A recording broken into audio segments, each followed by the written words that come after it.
This is Mark Bell from SuperTraining.tv, Super Training Gym, the strongest gym in the West. And this week, we have some deadlifts going on. We had my brother in town, Christopher the Boar Bell, the director of Bigger, Stronger, Faster, and also a movie called Prescription Thugs, which will be out pretty soon. I help him a little bit with his deadlifts, and we help a lot of the other guys get their deadlift on. Enjoy the video. You guys ready? Yeah. All right. Hi, Raider Nation. I'm Althea, and I'm at the strongest gym in the West with these guys having a deadlift and dance party.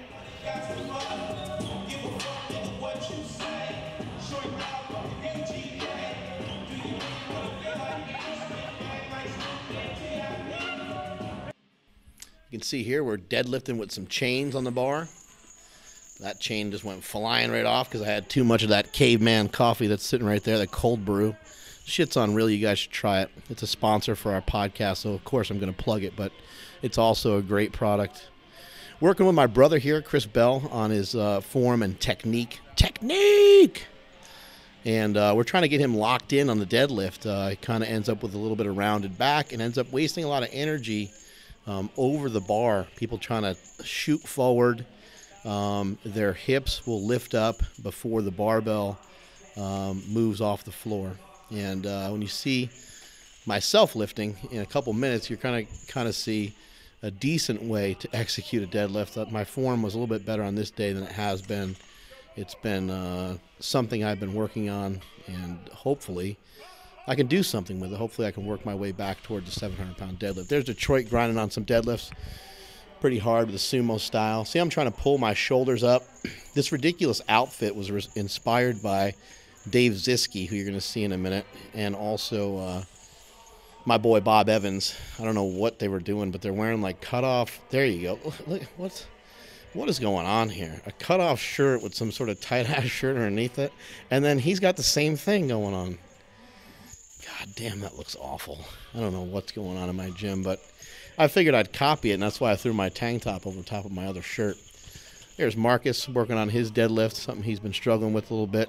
Got my boy Little Smokey, who's always working on his technique, and you're going to see that pay off for him big time as he gets stronger and stronger over the next couple months and years. And we got the chains on there. The chains help accommodate resistance. Weights are heavier at the top, lighter at the bottom. There's a good shot of the new Super Training Gym. You can see we got some space in this place. We're still arranging shit, so that's why everything looks like crap. Looks like Little Smokey got a little pec bite right there. That happens sometimes on deadlifts. It's kind of weird, but you end up forcing a ton of internal rotation while you're deadlifting, and so sometimes you can get little kind of bites in your pecs, and sometimes even you can even be worse than that. You can actually even tear your pec while doing a deadlift, which sounds kind of insane, but it's true. Also, this time of year, make sure you're staying hydrated with something other than just alcohol. That's actually more medication than it is hydration.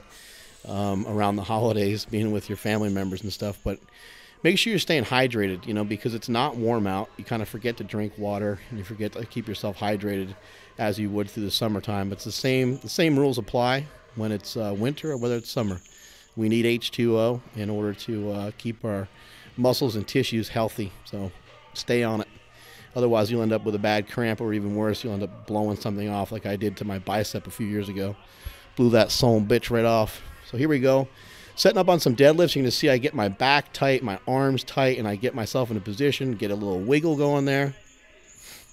That little wiggle there is mainly for Jim McD, who's the cameraman. I like to just kind of, turn him on a little bit, make sure he's paying attention. He gets to see the backside, give him a little wiggle.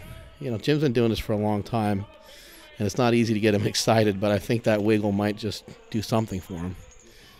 There's Marcus setting up. You can see Marcus is kind of a guy that kind of drops his hips quickly and then gets into it. Now he's talking some trash. Oh, he's doing some reps.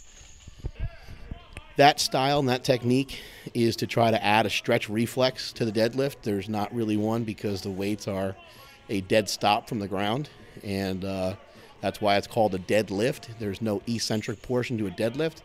But a lot of the guys, as you're going to see Silent Mike here with the sumo stance, just kind of dropped his hips and went. And what I'm learning about the deadlift is you're better off taking your time than you are just kind of wrenching in on deadlift. A lot of times, or what you're seeing is real popular on the YouTubes, is you're seeing a lot of people just doing whatever they can with their deadlifts and just really yanking on the bar. And, you know, do what you fucking got to do when the weights get heavy, but at the same time, you're going to have to go back and correct that at some point with lighter weights. You're going to have to reinforce good form. Otherwise, you're going to end up hurting yourself with that kind of crank and yank technique. It's not going to work forever.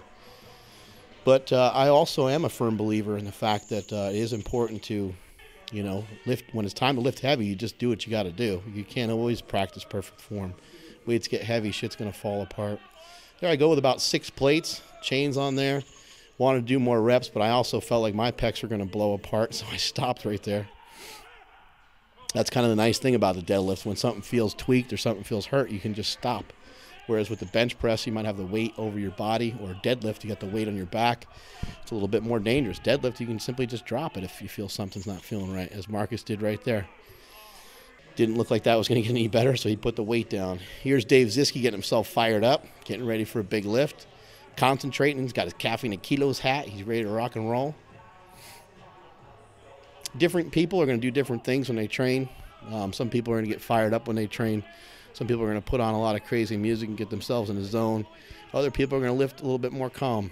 Good strong pull in there by David.